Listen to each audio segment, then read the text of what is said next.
C'est drôle, on croit. Bonjour à tous et bienvenue sur le nouvel épisode de Backstage. Aujourd'hui, on interviewe Benjamin Patin, qui est un autre entrepreneur également basé à Shanghai. Il est arrivé ici il y a à peu près une dizaine d'années pour créer une société de sourcing et de trading qui s'appelle Silent Solutions. Mais après quelques années, il a identifié un besoin, il y avait un manque sur le marché de meal plans, c'est-à-dire de repas nutritionnellement très healthy, délivrés à la maison régulièrement. C'est pour ça qu'il a décidé de créer WHEAT, W-H-E-A-T, qui propose ce genre de solution, mais aussi des restaurants basés à Shanghai. Benjamin et moi, on va parler de plusieurs choses, entre autres de son parcours en Chine, de comment il en est arrivé jusqu'ici, puisque c'est le point qui m'intéresse le plus, mais aussi de son besoin de toujours vouloir faire les choses par lui-même, qui est un aspect toujours très intéressant pour les entrepreneurs. Je vous laisse écouter cet entretien et on se retrouve à la fin pour le petit mot.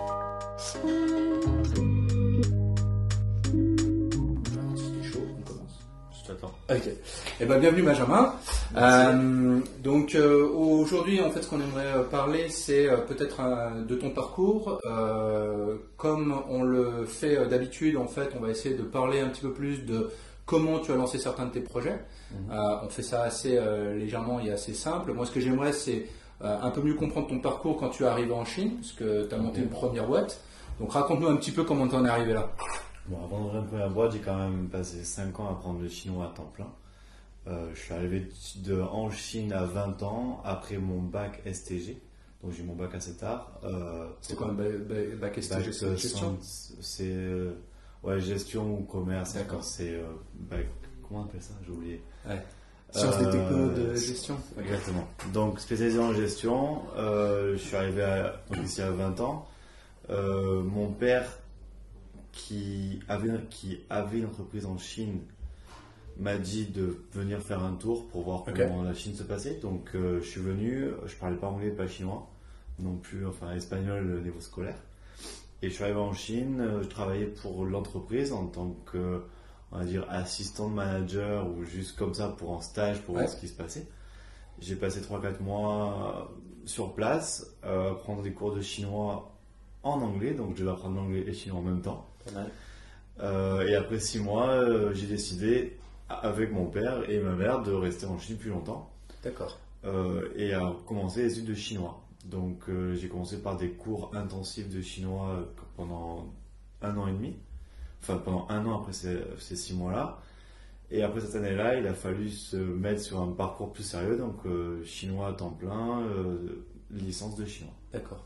Alors, c'est marrant parce que nous, on se connaît un petit peu, mais finalement, on n'est jamais rentré dans le détail de comment tu es arrivé ici, etc. Donc, par exemple, je savais pas que tes parents vivent toujours en Chine? Mes parents n'ont jamais vécu en Chine. Ah, ils n'ont jamais vécu en Chine. D'accord. Il avait une boîte. Mon père a monté une boîte avec un associé chinois à l'époque, il fallait 51-49%. D'accord. Ça, c'était il y a 15 ans aujourd'hui.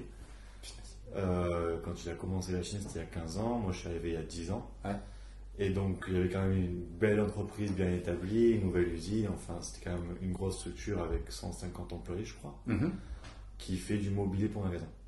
Ah, d'où le lien avec les premières expériences que tu as fait, donc la boîte que tu as lancée qui s'appelle Silent Solutions, c'est ça? C'est ça. Elle est liée aussi à ce business-là? C'est dans le même milieu en fait? Au début, on s'est lancé, donc on s'est rendu compte en travaillant dans l'usine qu'on n'avait pas forcément des prix compétitifs. Donc une usine faite à la chinoise avec un management européen n'était pas forcément compétitive en termes de prix, ni en termes de qualité, parce que la qualité a toujours eu des problèmes chinois, même si c'était fait par nous, parce que c'est les Chinois qui le font à la chinoise. Et on s'est rendu compte que d'autres fournisseurs pourraient vendre des produits que nous faisons moins cher. D'accord. D'où Silent Solution pour mettre en compétition l'usine avec laquelle on travaillait, enfin avec notre usine, pour pouvoir justement comprendre d'où venait le problème et essayer de réduire nos prix dans l'usine. D'accord. Donc Silent Solutions s'est monté en compétition pour permettre à la boîte française d'acheter moins cher. Ok. Alors toi, tu es arrivé ici à 20 ans. Ouais. Donc quand tu arrives en Chine à 20 ans, donc tu as fini ton parcours scolaire ici, entre autres, non? J'ai fait toute l'université ici. Toute l'université, tu l'as fait ici. Donc ce que tu expliquais, et derrière, après, tu as enchaîné avec tes expériences, les premières expériences professionnelles, tu as monté ta première société. Aujourd'hui, tu as toujours Salient Solutions? On a toujours. Vous êtes combien aujourd'hui? Pas beaucoup, on est 4. D'accord, oui. C'est une petite structure c'est une structure aujourd'hui qui tourne toute seule, on va dire, entre guillemets. On fait pas de prospection à cause de WIT, on va dire. Ouais. Enfin, parce que WIT est là. Mais on a quand même des clients réguliers qui nous recommandent le même produit régulièrement. Donc c'est un produit qui tourne, c'est un produit qui marche. Et nous, ce qu'on fait, c'est qu'on va sur place pour chaque commande. On va sur place pour s'assurer que les fournisseurs respectent les délais, respectent la qualité, respectent le cahier des charges. Et on est là pendant la production, à la fin de la production et au chargement. D'accord. Pour être sûr qu'il n'y ait pas de problème. D'accord. Ok. Et alors aujourd'hui, donc c'est vrai que c'est assez courant en Chine. Je vois depuis ces dernières années en fait des gens qui ont commencé un peu dans le trading, sourcing. En fait, ils s'accrochent à quelques clients un peu récurrents et comme ça se passe bien et qu'il y a une bonne qualité de service et un bon suivi, généralement en fait c'est quelqu'un qui va pouvoir s'appuyer en fait sur ce business récurrent pendant quelques temps, pendant quelques années. Et du coup, ça t'a donné un petit peu de temps pour travailler sur des nouveaux projets. Alors, moi, ce qui m'intéresse plus particulièrement aujourd'hui, c'est de parler en fait de WIT. Donc, WIT, c'est, et tu vas l'expliquer mieux que moi, mais c'est donc un restaurant qui est autour de la cuisine très healthy, hein, d'accord. Donc, pitch-moi un petit peu. Comment tu te positionnes avec WIT aujourd'hui? Je peux d'abord t'expliquer déjà comment a commencé WIT, peut-être. Ouais. Désolé, mais c'est assez technique, enfin c'est assez intéressant de savoir comment on a commencé. On a commencé le projet WIT avec mon associé qui est Carlos Leon, qui est un nutritionniste, mais aussi un ingénieur civil, enfin un ingénieur. Et quand je l'ai rencontré, il venait d'arriver en Chine et il était mon prof d'espagnol, parce que j'apprenais l'espagnol avant de partir au Mexique avec mon épouse, pour être plus à l'aise dans l'espagnol. J'ai pris des cours avec lui en one-on-one.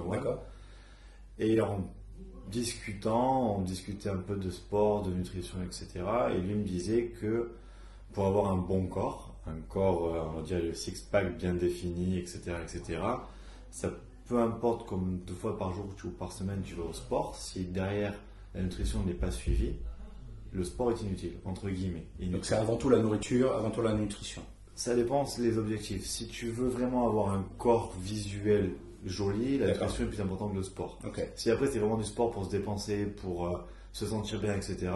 Alors de faire du sport c'est déjà très bien, mais c'est vrai que pour avoir un résultat physique visible, c'est la nutrition. Alors pourquoi ça t'intéressait? T'es un ancien, enfin t'es quelqu'un qui a toujours été sportif ou alors t'es quelqu'un qui a des problèmes de poids quand t'étais plus jeune? Comment t'en es arrivé à être intéressé par ce genre de sujet en fait? Ni l'un ni l'autre, je suis quand même assez maigre et assez... jamais eu de problème de poids, on va dire. Mais c'est juste une question en me disant, voilà, je faisais du sport pendant 6 mois, donc à la salle de sport régulièrement, sur un programme, etc. Mon corps sentait bien, mais je voulais pas de résultat. Ah ok. Donc c'est vraiment une frustration en me disant, mais comment je sais que je vais au sport tout le temps, je prends de la protéine en poudre après mes entraînements, comme on le voit à la télé, etc. Je mange, je fais attention à mes calories, mais on va dire 2 burgers McDo et c'est 2000 calories et c'est ce que je mangeais par jour. D'accord. Donc je faisais attention, pas dans ce sens-là, mais quand même un petit peu. Et quand j'ai rencontré Carlos, il m'a dit c'est pas simplement les calories et pas simplement de faire du sport, c'est vraiment de manger en fonction de l'objectif à atteindre. D'accord. Ce qui est beaucoup plus technique. Et il me disait, donc moi ce que je fais pour mes clients, c'est que je leur dis il faut que tu manges ça le matin, ça le midi, ça le soir. Avec un système de protéines A, protéine B, protéine C, carbs A, B, C, etc. Et lui, à l'époque, il trouvait déjà des solutions en Chine? Alors, on est arrivé à la conclusion. Moi, il me dit, il faut que tu manges A, B, C, avec A le matin, le B, le C, mais le C le soir. Et je fais Carlos, ok, c'est très bien, mais j'ai Salient Solution, on était en pleine explosion, et je travaille 10 heures par jour. J'arrive déjà à prendre 1 heure pour faire de l'espagnol, mais de rentrer le soir à la maison pour me faire mes 4 replats pour le lendemain, pour moi et mon époux, j'ai juste pas le temps, ni l'envie, ni on lui disait, voilà, j'ai pas le temps aujourd'hui, je veux suivre cette diète, où est-ce que je peux aller pour manger? Ok. Il m'a simplement répondu, c'est pas possible. Ok. C'est juste impossible. Ça, c'était il y a maintenant 3 ans, presque 3 ans. Donc il me disait, non, c'est pas possible, il faut absolument que tu fasses tes repas chez toi, t'as pas le choix. Je fais, ok, donc on a quelque chose à faire. On a commencé à faire des recherches. Aux États-Unis, il y a des services de meal plan qui existent vachement, qui te livre les repas de la semaine congelés pour la semaine entière. Ah ouais. En boîte plastique, sous vide, enfin, tout était hermétique, etc. Et on réfléchissait à faire un programme comme ça, sauf que nous, comme on est en Chine et qu'on peut se le permettre, on peut le livrer quotidiennement. Ce qui va être de la nourriture fraîche, de la nourriture différente du surgelé, et surtout de pouvoir être super malléable en termes de aujourd'hui tu vas annuler, tu peux annuler, tu peux pas annuler, tu peux annuler. Ok. On commençait à développer le projet, commençait à travailler avec une cuisine centrale, enfin avec un restaurant qui nous prêtait une cuisine. Et on arrivait à des problèmes, on va dire, d'entente interne avec le restaurant qui ne nous laissait pas avoir accès à la cuisine à 100%. Donc vous avez commencé d'abord par finalement simplement livrer les repas avant même le restaurant. Ouais. D'accord, ok. Et comment vous trouviez vos clients alors à ce moment-là? Non, c'était juste pour on toi. n'avait pas encore lancé. Ah, c'était juste pour vous quoi. On avait lancé l'idée, on était en développement de l'idée, Okay. on avait créé les plats, on avait testé les plats, on avait testé le service avec 3 ou 4 copains. Ok. Le service était bon, les plats étaient bons, l'idée était bien, mais quand on arrivait au terme de on se lance, bon, on y va, on investit sur le marketing, sur le site web, etc. La personne qui était en charge de la cuisine, C'est là où il y a des problèmes. Ok. ça m'allait pas parce que je ne pouvais pas avoir accès aux chiffres de la cuisine. D'accord. Voilà, donc, je ne sache pas combien ça coûte, que tu me dis ça vaut tant, ok c'est très joli, mais moi aujourd'hui j'aurai un contrôle financier sur ce qu'on fait. Non merci, au revoir, j'ai eu l'expérience de quelques années en arrière D'accord. avec, je ne vais pas trop en parler, mais enfin, Un autre on a compris. D'accord. Donc on s'est mis en suspens, j'ai cherché une cuisine centrale pour faire les 1000 plans, seulement les 1000 plans. J'ai cherché une cuisine centrale dans Shanghai. J'ai vu quelques emplacements et au final ce que je trouvais c'était où il n'y a pas de licence et c'était pas cher, où il y avait les licences et c'était hors de prix. Hors de prix en disant dans le budget on va dire c'était aussi cher qu'un restaurant. Ok. Donc quand j'ai vu c'était ce budget là, je me suis dit il n'y a aucun intérêt d'avoir que cet emplacement pour faire que ça, on va se développer et faire aussi un restaurant. Autant avoir un emplacement en propre, voilà, et servir sur place. Boudagoulou. Donc ça c'était le premier emplacement d'Agoulo, donc vous avez ouvert en quelle année alors? On a ouvert, ça fait presque 2 ans, donc D'accord. on a ouvert en mars 2016. Ok. On a ouvert ça, donc on s'est lancé juste avec le restaurant au début, avec un chef latino-américain qui nous a fait le menu, qui nous a fait les process, qui nous a trouvé l'équipement, le staff de la cuisine, qui l'a formé. On s'est lancé avec ça et on a lancé les 1000 plans en juillet 2016. Ok. Donc on a refait des tests, on a refait une simulation et on a commencé à faire les livraisons début juillet. Tout le monde était content, on avait pas mal de clients récurrents. On a eu la malchance d'être les deuxièmes sur le marché. Ok. Un concurrent a ouvert 3 mois avant nous. Donc quand je vois Dagoulou, les 1000 plans étaient déjà disponibles par un concurrent. Par quelqu'un d'autre. Qui aujourd'hui est d'ailleurs en repositionnement stratégique, mais qui est fermé. Donc on est le seul sur le marché aujourd'hui. D'accord. Et vous, ça vous a aidé du coup à vous positionner? Vous avez pu apprendre par rapport à ce que les autres faisaient, peut-être ce qu'ils faisaient bien ou pas bien? Est-ce que vous étiez parti dans une direction et vous vous êtes rendu compte que finalement, tiens, les autres l'ont fait et finalement il faut se repositionner différent? Comment vous avez appris? Justement, ça c'est intéressant aussi, c'est comment vous avez fait pour... Qu'est-ce que vous avez fait du coup? Quand vous avez vu qu'il y a un concurrent qui s'est lancé, vous étiez déjà bien avancé, j'imagine. Du coup, est-ce que ça vous a obligé à vous repositionner différemment? Ou alors vous êtes dit, non, on reste propre à notre idée, on pense qu'on a raison, donc on va continuer. Comment vous êtes positionné par rapport à ce concurrent? On est resté sur notre idée, on n'a pas bougé.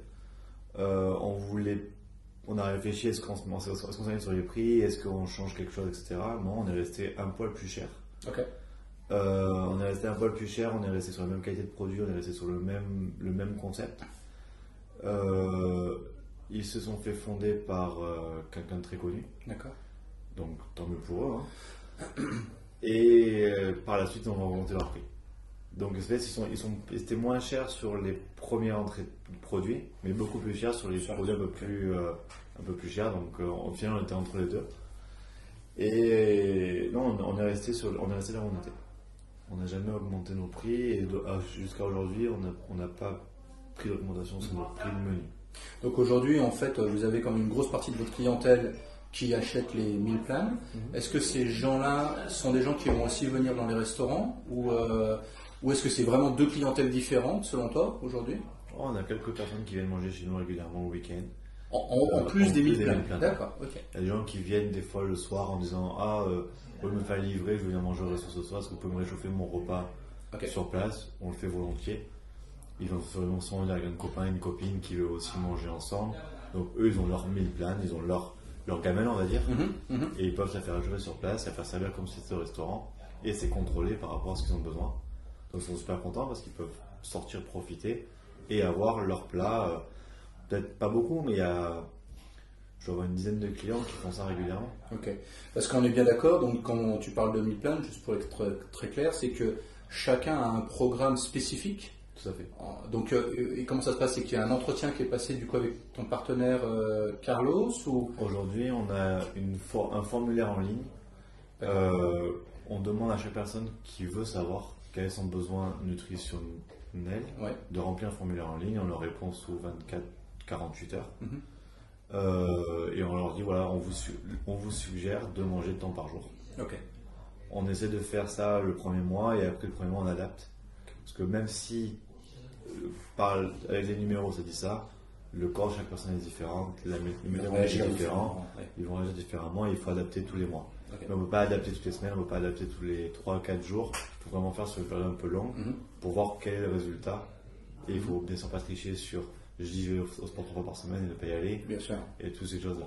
Alors, aujourd'hui, on voit ces différents types de clients. On est à Shanghai. Comment est-ce que ça fonctionne avec les Chinois? Est-ce que tu sens aujourd'hui qu'ils sont réceptifs? Est-ce qu'on commence à avoir une tendance où ils vont commencer à s'y mettre? Comment ça se passe? Je pense que les Chinois aujourd'hui, ils sont au point où ils commencent à faire du sport. Donc déjà le sport. Le sport, ils ont déjà sérieusement commencé à en faire ça plus sérieusement qu'avant. J'ai l'impression. Ouais. Ça devient quand même un phénomène de mode. Je sais pas si c'est le gouvernement qui pousse sur l'obésité avec le Shandong ou si c'est le foot qui est devenu le sport à la mode depuis que Xi Jinping est au pouvoir, mais on voit une différence dans les esprits en disant il faut que je fasse du sport, il faut que je me dépense, il faut que ci, il faut que je là. Je parle sport, je pense plus à le sport que sport d'équipe ou quoi que ce soit, à part le basketball qui a toujours été quelque chose à la tendance. Mais ils font plus de sport. Ils sont pas encore à la nutrition, comme moi je dirais il y a 2 ans où je faisais du sport, je me sentais bien, mais ils sont pas encore là à faire super attention à ce qu'ils mangent, ou s'ils le font, c'est vraiment poussé en mode bodybuilder et avec poulet, œufs et légumes. Extrême, ok. Extrême. Ils n'ont pas encore le middle life choice of manger healthy. Donc, alors là c'est intéressant, par rapport à la cuisine que tu proposes, donc on a du poulet, on a du thon, on a plusieurs types de légumes qui sont tous choisis en fait sur le rapport nutritionnel. On n'a pas tout et n'importe quoi. Et est-ce que tu penses qu'un jour ce serait possible, peut-être que tu sais pas, mais est-ce que ce serait possible d'utiliser en fait les ingrédients chinois et les habitudes culinaires chinoises pour en faire quelque chose de nutritionnel? C'est possible, oui, avec des limites. Aujourd'hui, on a du tofu, par exemple, qui est leur protéine de base. Oui. On a du bok choy, qui est aussi quelque chose qu'ils utilisent beaucoup. La seule différence qu'il y a dans la façon de cuisiner, c'est qu'ils utilisent beaucoup de choses frites, bouillies ou avec beaucoup d'huile et avec de l'huile de palme. Enfin, c'est des choses. Et avec beaucoup d'épices, mais des épices chimiques et pas mal de produits, on va dire, adjacents qui sont bons pour eux parce que ça fait du goût, mais au final ils sont pas bons pour leur corps. Et de cuisiner la façon dont ils cuisinent sans avoir tout ça risque de faire une différence sur ce qu'ils aiment. En fait, c'est tu vas manger un jiaozi, mais il n'aura plus le goût, il ne ressemblera plus rien à un jiaozi. D'accord. Tout à fait. Demain je vais faire un jiaozi sans gluten, il va ressembler à un jiaozi, mais ils vont le manger, ils vont faire c'est quoi ça? Par la forme, il n'y aura que ça. Et donc, alors si on revient au niveau du business en lui-même, donc depuis l'emplacement sur Dagoulou, vous avez ouvert un nouvel emplacement depuis le printemps, depuis cet été, c'est ça? 6 mois, voilà, à Fumilou. Donc là, le concept est un peu différent, beaucoup plus grand. Vous essayez d'englober plus de choses, il y a différents espaces. Donc quel est le concept en fait derrière le WIC de Fumilou? Ah. Comme tu le sais, on a changé le nom. Alors vous êtes en train de changer de nom justement, C'est fait, c'est fait. Vous êtes donc vous avez changé de nom. Alors pourquoi donc c'est lié plus à une problématique F&B, je pense. C'est un peu les deux. C'est un peu l'F&B, c'est un peu l'emplacement, c'est un peu les gens en général, c'est un peu nous, c'est un peu tout. Donc le nouveau nom c'est Chin Chin. Chin Chin by Wheat. Donc en fait, si tu veux, comment je peux t'expliquer? On a vraiment poussé le bouchon très très loin sur qui on est, en disant que Wheat c'est l'un des seuls restaurants sur Shanghai où on peut manger quelque chose 100% bon pour le corps. D'accord. C'est-à-dire que peu importe ce que tu viens manger chez Wheat, je veux dire donc Wheat d'Agulu ou en ligne, tout ce que tu vas commander, ce sera bon pour toi. Tout ce que tu vas manger sera bon pour toi. On arrive à un problème aujourd'hui qu'on est sur un marché niche, donc les sportifs, les entraîneurs de sport, les gens qui travaillent pour des équipes professionnelles, etc. vont venir manger chez nous. Ok. Vont venir manger chez nous tous les jours, vont manger au menu plein tous les jours, et vont venir avec des amis, ils vont leur ramener leurs amis, de temps en temps. Mais c'est tellement healthy que ça ne convient pas à tout le monde. Bien sûr. Ouais. Et que les gens vont manger ça ou chez eux, ou vont manger ça à emporter, ou vont manger ça très vite entre midi et deux et repartir. Sur Fuminu, on voulait justement donner la possibilité aux gens de venir manger et venir passer un bon moment. Sauf qu'on est resté dans l'image où on est healthy, et donc c'est un peu compliqué. Ouais.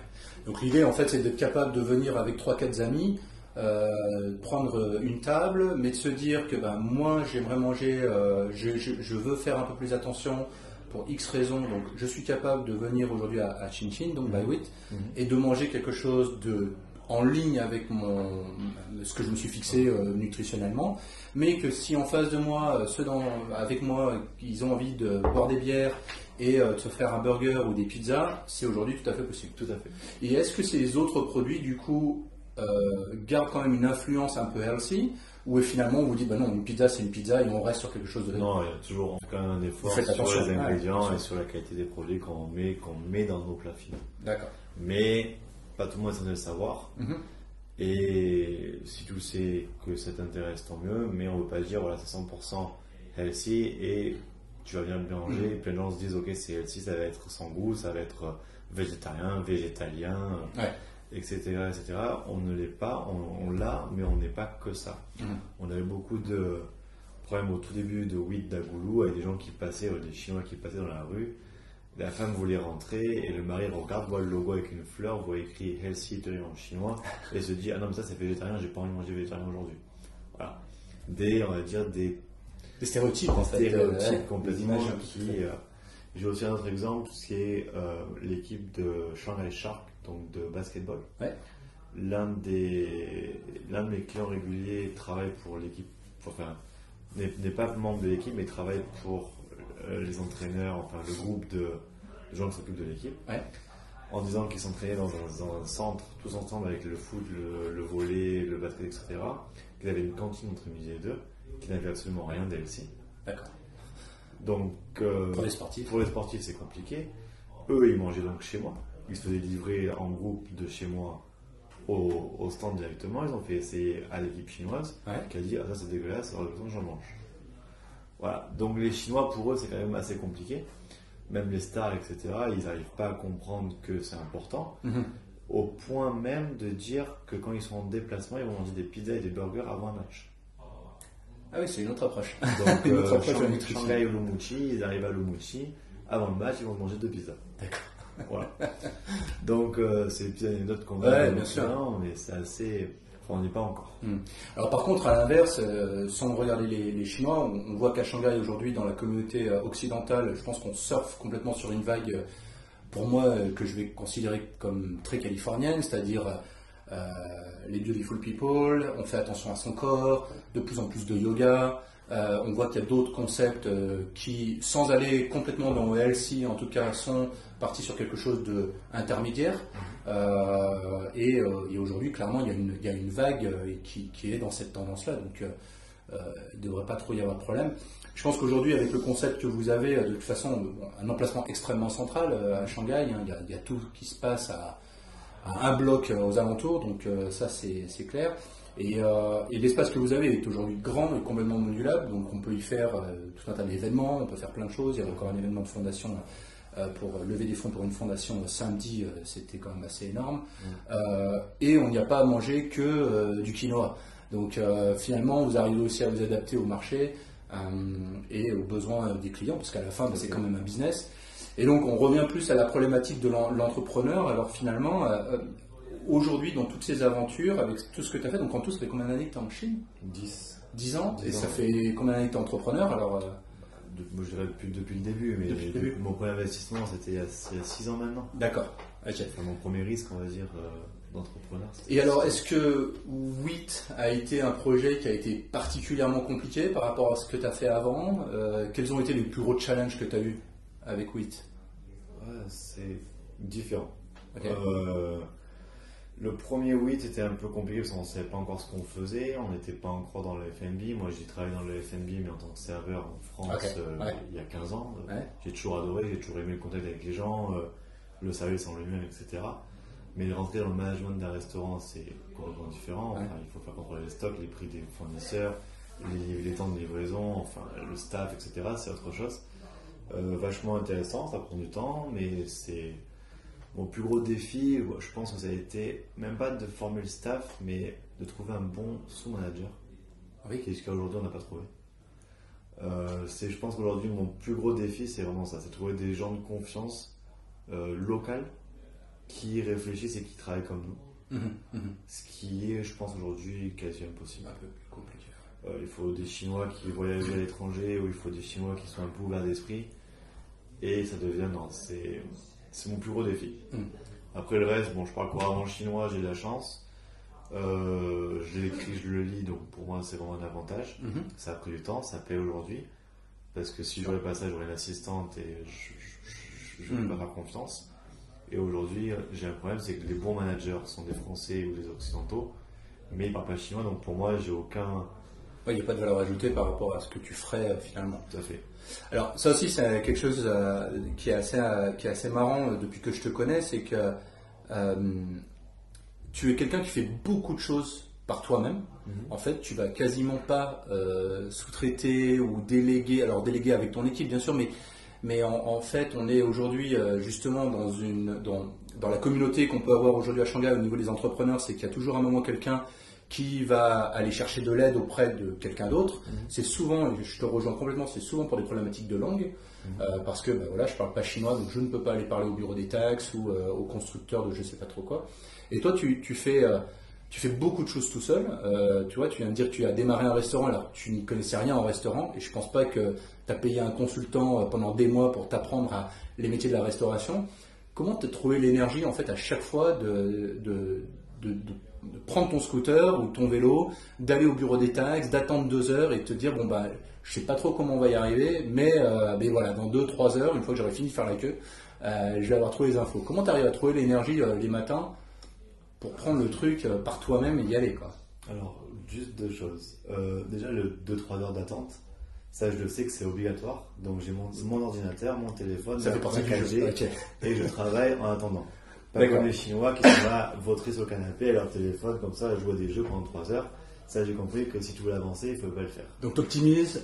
Donc, je me déplace, je suis en Didi ou je suis en taxi, j'ai mon ordinateur sur mes genoux et hop, je bosse. D'accord. À tel point que mon ordinateur sur mon téléphone, mon téléphone me sert plus comme un routeur 3G aujourd'hui que comme un téléphone. Donc, je suis d'accord avec toi, on attend beaucoup, mais voilà, je travaille. Je pense que ce que tu aimes aussi, c'est quand même d'apprendre et d'être confronté à ce genre de choses, mais de bien comprendre comment ça fonctionne. Je pense que c'est quelque chose aussi sûrement qui doit te plaire. Tu vois, il y a des gens qui ont besoin de tout comprendre, le comment du pourquoi. Tu vois. Mais c'est ce que je vois par rapport à tout ce que tu as fait, tous tes business, c'est qu'en fait, tu as suivi la même logique, très certainement. C'est comme tu me le disais l'autre fois, les moments de frustration, c'est finalement quand tu n'as pas réussi à faire un truc par toi-même et qu'il n'y a pas de solution, en fait, tu es obligé de passer par quelqu'un d'autre. Et c'était assez marrant, en fait, de voir ça, quoi, je trouve. Ouais, ou alors prendre 6 mois d'attente et apprendre quelque chose pendant 6 mois pour pouvoir le faire. Alors, aujourd'hui, j'ai la problématique du site web qui ne me convient pas et qui n'est pas assez customer friendly, mais bon. Donc c'est soit tu apprends à faire un site et tu vas le faire toi-même, soit tu vas trouver quelqu'un qui va t'aider. C'est ça. Alors, tu as souvent parlé de Gina, ta femme, dans l'échange. Donc, vous êtes en business ensemble? Ouais, on est partenaires depuis le début sur tous les projets. Donc, Gina est mexicaine. Elle est mexicaine, ouais. Voilà, comme moi, donc c'est pour ça. Comme ta femme, pas Comme ma femme, pardon. Oui, comme moi. Et comment vous répartissez alors le boulot? C'est quoi? Parce que vous avez un duo qui fonctionne bien. Tous les gens qui vous connaissent sont quand même d'accord pour dire qu'il y a un duo assez soudé. En fait, comment vous répartissez le boulot? Par rapport à ce qu'on sait faire. Donc, Gina, elle a un bachelor d'économiste. On va dire qu'elle connaît plus tout ce qui est numéros, tout ce qui est finance, etc. Donc elle s'occupe beaucoup de ça. Elle a un bon relationnel avec on va dire, tout ce qui est partenaire, tout ce qui est association, tous ces genres de choses, elle sait faire. Donc elle s'occupe de ça pour le restaurant. Pour sa langue, elle s'occupe de pareil la compta et tout ce qui est logistique. D'accord. Bonjour, je veux un 40 CBM, je sais pas quoi, moi je suis là, j'ai rien compris. Elle sait ce qu'il faut, elle comprend. Okay. Elle travaille là-dedans au début à Shanghai, donc elle sait de quoi elle parle. Elle s'occupe de la logistique, moi je m'occupe de tout ce qui est la partie sourcing et contrôle qualité. Et pour le restaurant, je m'occupe de l'opérationnel, de la cuisine, le chinois, et le reste, elle s'en occupe. Donc on s'est réparti les tâches de cette façon-là. On se travaille tous les deux main dans la main, on avance ensemble, on prend des décisions ensemble, mais après on fait chacun son boulot. Est-ce qu'aujourd'hui, comme tu es quand même très entrepreneur, est-ce que tu as d'autres projets en tête, des choses sur lesquelles tu aimerais travailler, sans te donner forcément de détails, mais je sais qu'en Chine, c'est quelque chose, j'ai vu aussi dans les autres entretiens qu'on a fait pour le podcast, que quand on est entrepreneur, en Chine, ça veut souvent dire en fait déjà serial entrepreneur. On fait déjà 2-3 choses et puis on a déjà des petites idées. C'est l'envie de régler des problèmes en permanence qui pousse les gens en fait. Moi aujourd'hui, je pense que oui, j'ai toujours des projets en tête. Ouais. Entre sa langue et oui, j'ai dû avoir 40 projets dans ma tête, sans passer. Des plus farfelus que les autres, des plus différents que les autres, mais je pense que comme toi, tu te dis, il faudrait faire ça, il faudrait faire ça, il faudrait faire ça. Après, il y a le temps, il y a l'égalité, il y a l'argent, il y a plein de facteurs qui rentrent en compte. Comme tu le dis, je fais tout seul, donc déjà de gérer 2 boîtes tout seul, c'est compliqué. Ouais. Une 3e tout seul, ça devient un peu différent. Pourquoi pas, si ça se présente, oui, j'ai un petit projet en cours qui se révèle assez compliqué par rapport à ce que je t'avais parlé des FAPIA, etc. Ouais. Là, des freelances. Pour le recrutement de freelancers. Ouais, donc si on arrive à trouver ça, comment fonctionner, on a un projet en cours, mais c'est complètement différent à part l'investissement du site web. Ouais. Qui là devient plus compliqué. Alors ce qui est marrant, c'est que finalement, en fait, moi je fonctionne beaucoup comme ça et je suis content de voir que toi c'est exactement pareil. Tu identifies un problème, tu as identifié un problème par rapport à wheat, voilà, tu avais envie de manger des produits de meilleure qualité, d'avoir quelque chose qui soit flexible par rapport à un emploi du temps que tu avais déjà très chargé, et donc il n'y avait pas la solution, tu as été créé la solution. Et pour Salience, en fait, je suis sûr qu'au début, on a moins parlé de Salience, mais je pense que c'était aussi la problématique. Il y avait des gens qui avaient des besoins, et vous avez été les chercher d'une certaine manière. Aujourd'hui, le projet que tu as en tête et les autres projets que tu as en tête sont souvent liés à ça. C'est un projet, une problématique identifiée, et donc on va aller chercher la solution. Ce qui est en fait l'inverse de quelques entrepreneurs en fait que je connais ici, qui eux ont un skills, en fait, ils ont un savoir-faire et ils se disent je vais lancer une boîte parce que je sais faire que ça. C'est comme si tu m'avais dit moi je suis un chef, je vais faire que de la cuisine et je vais faire de la cuisine peut-être healthy à la rigueur, mais sans avoir identifié un vrai besoin, parce que à 1 an près ou à 2 ans près, WIT ne serait déjà plus existant. Si tu avais démarré 2 ans plus tôt, s'il n'y avait pas de marché, c'était mort, c'était pas possible, quoi. Et si tu avais démarré 1 an trop tard, ça aurait peut-être déjà été beaucoup trop tard, parce que d'autres auraient pris le spot. Donc ça, c'est les choses intéressantes. Je pense que tout rentre en compte. Quand est-ce que tu le fais, comment tu le fais, le timing, pourquoi, etc. C'est vachement important. Ouais. Et donc, quand même, on parle de Chine, et Shanghai, c'est pas tous les jours facile pour les entrepreneurs. Et finalement, pour ceux qui aimeraient arriver ici et monter un business, qu'est-ce que tu leur conseillerais en fait de faire? Toi, tu as appris le chinois, je pense que c'est un point qui est toujours très important. Pareil, moi j'ai passé des années à apprendre le chinois en arrivant, et je vois pas comment j'aurais pu faire tout ce que j'ai fait sans parler chinois, et clairement pour toi c'est pareil. Et c'est plus facile d'apprendre le chinois d'abord que de commencer quelque chose et se dire je vais l'apprendre en cours, ça généralement ça ne marche jamais. Ouais. Finalement, donc en delà du chinois, par rapport aux leçons que toi tu as pu tirer de tout ça. Quelqu'un veut lancer un business en début 2018, il fait quoi? C'est dur. C'est dur, hein. Alors Ouais. déjà, je sais pas comment ça se passe aujourd'hui. Si tu ouvres une nouvelle boîte avec les visas et compagnie, si t'as pas l'expérience, je sais pas à quel point complexe, ça peut hein. être compliqué. Je pense, ouais. Je pense que ça dépend ce que tu fais. Si tu fais comment tu dis ça, du consulting, tu ouvres une boîte dans la free trade zone, c'est pas mal. Enfin, c'est super compliqué, je pense. Tu parles pas chinois, que t'as personne qui est ici depuis un petit moment. C'est partir à l'aventure. Ouais, au-delà des relations, en plus, parce que mine de rien, les relations, elles viennent avec le temps. En Chine, il n'y a pas de raccourci sur les relations. Les relations, ça prend vraiment beaucoup de temps pour les créer.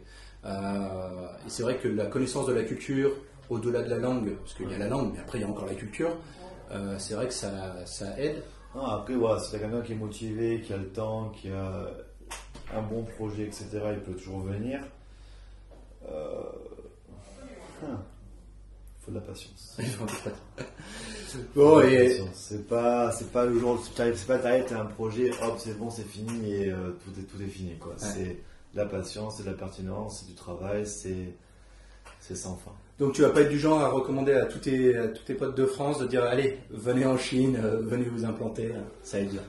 S'ils veulent venir travailler 80 heures, 90 heures par jour, par semaine et pas s'arrêter et continuer, toujours travailler, faire que ça, ils viennent. Ouais. Si c'est pour dire je fais 35 heures par jour, je passe 2 semaines par mois en France. C'est pas l'ambiance, non c'est sûr. J'ai des potes comme ça hein, qui rentrent en France tous les 2 semaines, mais ils ont un boulot en France. Enfin, ils ont leur boîte créée avec la France, donc ils font 2 semaines en France, 2 semaines ici, ils ont du staff ici et en France, et ça marche très bien. Mais voilà, ça prend du temps. Le mec il a depuis 15 ans, et c'est pas la première année qu'il rentre en France 2 semaines. Ouais. Puis c'est une structure aussi derrière qui supporte tout ça. Tout à fait. Et pour finir, peut-être la dernière question, ce serait qu'est-ce que tu vas faire après Shanghai? Très très bonne question. Est-ce que tu es arrivé en te disant allez, je me donne 5 ans, 10 ans Si, je viens de 3 ans, c'était au tout début.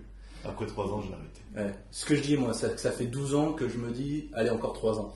Je peux pas. C'est un peu ça. C'est quand même beaucoup changé en 10 ans.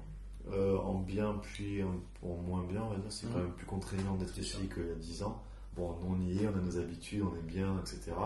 On sait comment passer entre les mailles du filet quand il faut.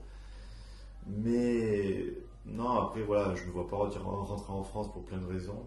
Je ne me vois pas rentrer en Europe pour plein de raisons. Plutôt des destinations, je dirais Asie du Sud-Ouest ou Latine-Amérique.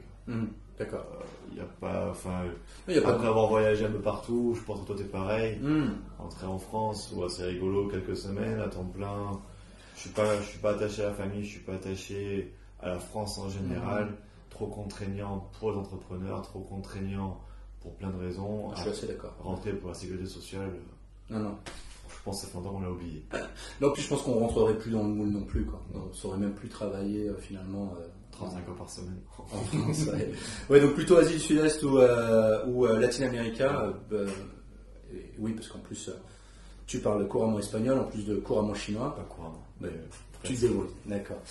Ok, et ben merci bien Benjamin de tous ces détails par rapport au projet de WIT et en plus de Salience. Aujourd'hui, si les gens qui nous écoutent ont envie d'en savoir un peu plus sur toi, de peut-être te poser des questions, rentrer en contact, où est-ce qu'on te retrouve, où est-ce qu'on te suit, comment on te contacte? Ouais, sur WeChat, ça suffit. Sur WeChat, d'accord. On mettra, de toute façon, on a toujours un article qui va avec le post, on mettra tous les détails, aussi les liens et les QR codes par rapport au restaurant et aux autres activités que tu peux avoir. Merci beaucoup, Benjamin. C'est Merci. trop on croit.